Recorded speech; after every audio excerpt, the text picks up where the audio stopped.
Good afternoon all of you. और आज हम पढ़ेंगे 8th क्लास की साइंस, जिसका चैप्टर 1 है क्रॉप प्रोडक्शन एंड मैनेजमेंट, और हमारा टॉपिक है step involved in agriculture practice. वैसे मैंने आपको पिछली क्लासेस में बताया था कि एनर्जी ऑफ फूड क्या होता है, मतलब हमें फूड से एनर्जी कैसे मिलती है, क्योंकि फूड के बिना तो हम रह नहीं सकते हैं, और यदि हम फूड के बिना रहेंगे तो हम वर्क नहीं कर पाएंगे, क्योंकि फूड के बिना हमें एनर्जी नहीं मिलती है। और इसके बाद मैंने आपको एग्रीकल्चर की डेफिनेशन बताई थी। The word of agriculture is divided into 2 Latin words, मतलब एग्री मतलब फील्ड होता है, कल्चर मीन्स कल्टीवेशन, फील्ड मतलब मैदान, कल्टीवेशन मीन्स फसल, खेती। तो मैदान में खेती करना एग्रीकल्चर कहलाता है। और इसके बाद मैंने आपको different types of food products बताए थे, जिसमें सारे आपके फूड प्रोडक्ट्स के नेम हैं और इनको डिफाइन भी किया था। और इसके बाद मैंने आपको टाइप्स ऑफ क्रॉप्स बताए थे, टाइप्स ऑफ क्रॉप्स की डेफिनेशन बताई थी, जिसमें यह 2 टाइप के होते हैं, एक रबी क्रॉप्स होता है और एक खरीफ क्रॉप्स होता है। दोनों का अपना ही अपना मतलब वो है कि जैसे रबी क्रॉप्स अक्टूबर नवंबर से स्टार्ट होती है, मार्च अप्रैल में एंड होती है। मतलब कि रबी क्रॉप्स की फसलें ऐसी होती हैं कि अक्टूबर नवंबर से जो भी फसल होगी, मतलब अक्टूबर नवंबर से लेके मार्च अप्रैल तक जो भी फसल होगी वह रबी क्रॉप्स कहलाएगी। और खरीफ क्रॉप्स जून जुलाई से सितंबर अक्टूबर तक होती है। तो मैंने आपको रबी क्रॉप्स और खरीफ क्रॉप्स के एग्जाम्पल भी बताए थे, जैसे वेट, ग्राम, पील्स, मस्टर्ड एक्सेट्रा। ये सारे एग्जाम्पल रबी क्रॉप्स के हैं। और खरीफ क्रॉप्स के एग्जाम्पल जैसे राइस, मेज, ग्राउंडनट, कॉटन एक्सेट्रा, ये सारे खरीफ क्रॉप्स के एग्जाम्पल हैं। सो अब हम पढ़ेंगे steps involved in agriculture practice. तो सबसे पहले इसमें मैं आपको बता दूं कि as the population of the world increase there we need to grow more food and hence, मतलब कि जब भी जैसे कि देखा जाए कि वर्ल्ड की पॉपुलेशन कितनी ज़्यादा है, तो हमें बहुत ज़्यादा फूड ग्रो करने की आवश्यकता है। और मॉडर्न एग्रीकल्चर प्रैक्टिस जो होती है वह कैसे डेवलप होती है, प्रोडक्शन से। मतलब कि जितना ही अच्छा फूड प्रोडक्ट होगा उतना ही अच्छा उसकी ग्रोइंग होगी। मतलब जैसे आप लोगों ने देखा होगा, कुछ गेहूँ ऐसी होती है जो काफ़ी छोटी छोटी होती है, कुछ गेहूँ ऐसी होती है जो काफ़ी बड़ी साइज की होती है, कुछ गेहूँ का टेस्ट डिफरेंट होता है। वैसे दैट्स डिफरेंट टू लिसनिंग की, मतलब सुनने में आपको थोड़ा अजीब लगेगा कि गेहूँ का टेस्ट कैसे थोड़ा सा अलग होगा, बट यदि आप ऐसे नॉर्मली भी देखें तो हल्का सा डिफरेंस होता है, क्योंकि एक गेहूँ वो भी होती है जिससे मैदा बनता है, और एक गेहूँ वो भी होती है जो हम डेली यूज़ करते हैं। तो ऐसे अलग अलग टाइप के फूड प्रोडक्ट होते हैं जिनसे अलग अलग टाइप के न्यूट्रिशन मिलता है। तो ये सब जो क्रॉप्स हैं, प्रोडक्शन ऑफ फूड्स, ये फार्मर्स कैरी करते हैं, और ये सारी एक्टिविटीज़ पे निर्भर करता है कि गुड क्रॉप है तो मतलब इसके जो पर्टिकुलर हैं वो सीक्वेंस से होंगे। ये सारी एक्टिविटीज़ जो हैं यह एग्रीकल्चर प्रैक्टिस कहलाती हैं। सो अब ये जो स्टेप्स हैं इसकी एग्रीकल्चर प्रैक्टिस की, ये सारी स्टेप्स हम डिफाइन करेंगे, आपको विस्तार से बताएंगे। तो सबसे पहले आप इस चार्ट को देख लीजिए carefully. And preparation of soil है, जिसमें प्लफिंग है। प्लफिंग मीन्स जुताई होती है, आपने एक हल देखा होगा जिससे जुताई करते हैं। तो ये हो गया। लेवलिंग मतलब मिट्टी को समतल बनाना है, लेवल पे लाना है। इसके बाद selection and showing off food seed, good seeds, मतलब कि जो अच्छे से अच्छे अनाज होते हैं जो अच्छे से ग्रो करें उनका हम सिलेक्शन करेंगे। इसके बाद इसमें एडिंग मैन्यूअर एंड फर्टिलाइज़र, मतलब फर्टिलाइज़र का नेम तो सुना ही होगा, फर्टिलाइज़र जैसे खाद वगैरह, इसको हम ऐड करेंगे। और फिर इसके बाद इरिगेशन, मतलब कि जो प्लांट्स हैं उसमें वाटरिंग करना है, कैसे उसमें पानी देना है। इसके बाद वीडिंग मतलब रिमूवल अनवांटेड प्लांट्स, मतलब ऐसे प्लांट्स जो हमें पसंद नहीं है, मतलब जो हम नहीं लगाना चाहते हैं, जैसे घास वगैरह, तो इन सबको हटाना कैसे। इसके बाद हार्वेस्टिंग एंड थ्रेसिंग होती है, जिसमें हम कटिंग करते हैं अपने फसल की।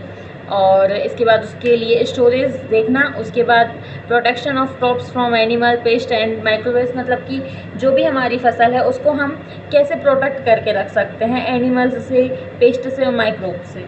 तो ये सारी चीज़ें हम एक बार विस्तार से पढ़ेंगे, मतलब मैं आपको पूरे उससे पढ़ाऊँगी विस्तार से। Okay, so let's start. Preparation of soil.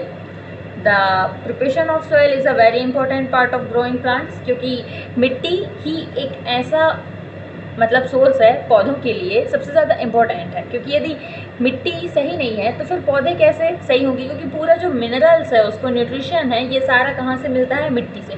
तो इसका जो फर्स्ट स्टेप होता है वह होता है कि turning process, turning and ploughing process, मतलब इसमें प्लफिंग दिया है और टर्निंग होता है। टर्निंग मीन्स होता है मोड़, मतलब ऐसे खेतों में तो मतलब ज़्यादातर मोड़ ऐसे नहीं होते हैं बिकॉज समतल जगह होती है, हम सभी ने देखा है। तो यहाँ पर हम इस चीज़ का इम्पोर्टेंटली ध्यान रखते हैं कि उसको उसमें मतलब कोई भी जो मोड़ है तो वो कहीं पर प्रॉब्लम ना करे किसी भी पेड़ पौधे को। तो ये होती है turning and losing of soil is important because, मतलब कि अब हम देखते हैं कि ये इम्पोर्टेंट क्यों है, क्योंकि loose soil allows the roots of penetrate deep into the soil and allows roots to break. मतलब कि जैसे आपने देखा होगा, जैसे ऐसी जगह जहाँ पे मोड़ हो और वहाँ पे यदि कोई पेड़ लगा है तो उसकी जो रूट्स होती हैं, जो जड़ होती हैं, वो मतलब यहाँ वहाँ हो जाती हैं, परफेक्टली नहीं होती हैं। तो इसी वजह से लूजिंग करना इम्पोर्टेंट होता है।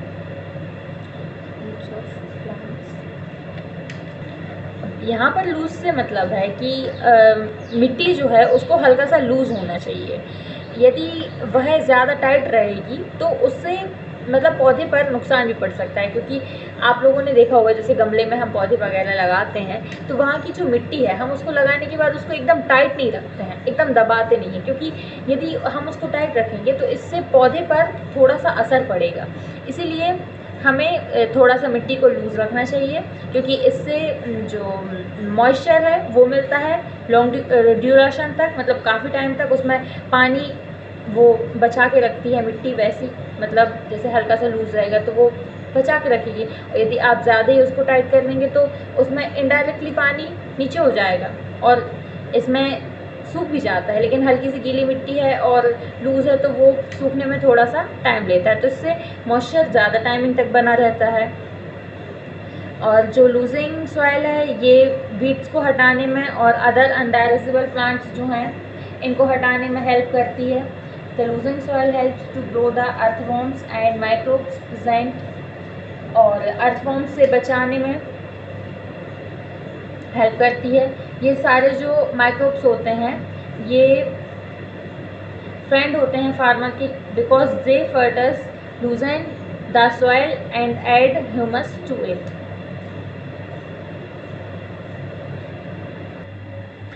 Soil contains minerals, waters, airs and some other living organism।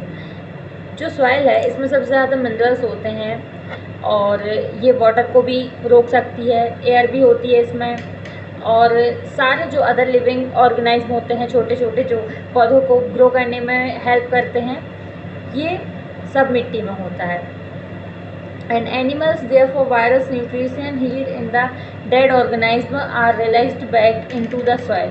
मतलब कि ऐसे ऑर्गेनाइज्म होते हैं कुछ जो डेड होते हैं, तो कुछ ऐसे ऑर्गेनाइज्म होते हैं जो उनको मतलब खा लेते हैं, जिससे मिट्टी जो है वो साफ़ हो जाती है।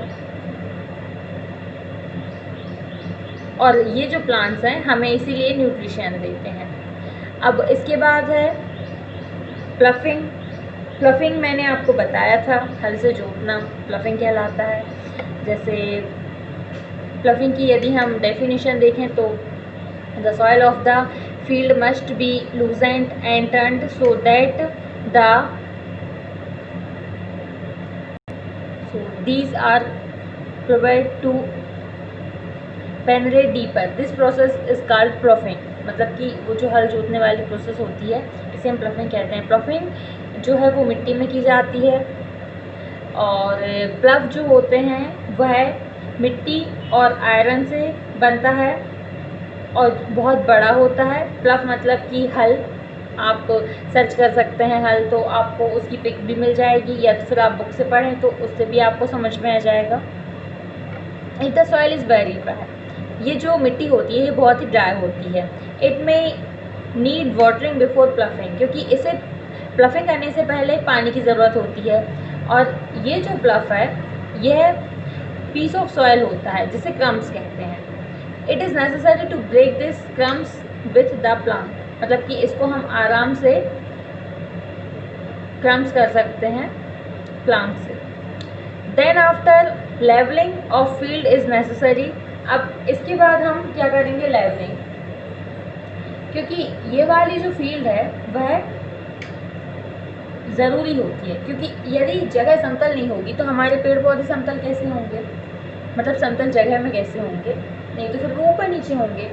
इसलिए हमें लेवलिंग करना बहुत इम्पोर्टेंट होता है। ठीक है, इसके बाद हम पढ़ेंगे selection and showing off fooding of good seeds. So selection of seeds, इसमें सबसे पहले हमें सीड्स की क्वालिटी देखना होता है, जो कल्टीवेशन के लिए काफ़ी इम्पोर्टेंट होता है। गुड क्वालिटी हमें बहुत गुड क्रॉप्स देगा, क्योंकि यह जो है वह हमेशा से इम्पोर्टेंट पार्ट है। And there is one good method is separate good seeds from damaged seeds. It is done in the following step. अब हम इसकी कुछ स्टेप्स देखेंगे जो काफ़ी इम्पोर्टेंट है। We put seed in the bucket of water and शेलवेयर, मतलब सबसे पहले जब हम सीड्स को देखेंगे तो इनको हमने एक मतलब कुछ में भी हमने पानी लिया और उसमें हमें डाल देना है, और कुछ टाइम बाद हमें देखना है कि ये जो गुड सीड्स होते हैं ना, मतलब कि बहुत अच्छे अनाज, ये सेटल डाउन हो, मतलब पानी में नीचे बैठ जाएंगे at the bottom and damage seed, और जो सारे डैमेज सीड होते हैं वो ऊपर आ जाते हैं, वो भी इंसेक्ट के साथ, क्योंकि बहुत से इंसेक्ट जो ऐसे होते हैं जो, जैसे आपने चने देखे होंगे, चने घुन जाते हैं, तो वो जो चने घुन जाते हैं मतलब उसको इसलिए बोलते हैं क्योंकि उसमें कीड़ा लग जाता है, और जब ऐसा होता है तो वो ऊपर आ जाते हैं क्योंकि वो हल्के हो जाते हैं, उनके अंदर का जितना भी मतलब चना है उसको अंदर से कीड़े ने खा लिया, अब उसके बाहर तो सिर्फ उसका छिलका बचेगा ना, तो इसलिए वो उसे हम पानी में डालेंगे तो वो ऊपर आ जाएगा। तो यही है सबसे अच्छी टेक्निक हमारे पास, जो सबसे अच्छे सीड्स मतलब अनाज को देखने के लिए। Now separate damaged seeds and collect good seeds, और इसके बाद जितने भी डैमेज सीड्स हैं उनको हम हटा देते हैं और जो गुड सीड्स हैं उनको हम रख लेते हैं। अब इसके बाद है सोइंग ऑफ सीड्स, मतलब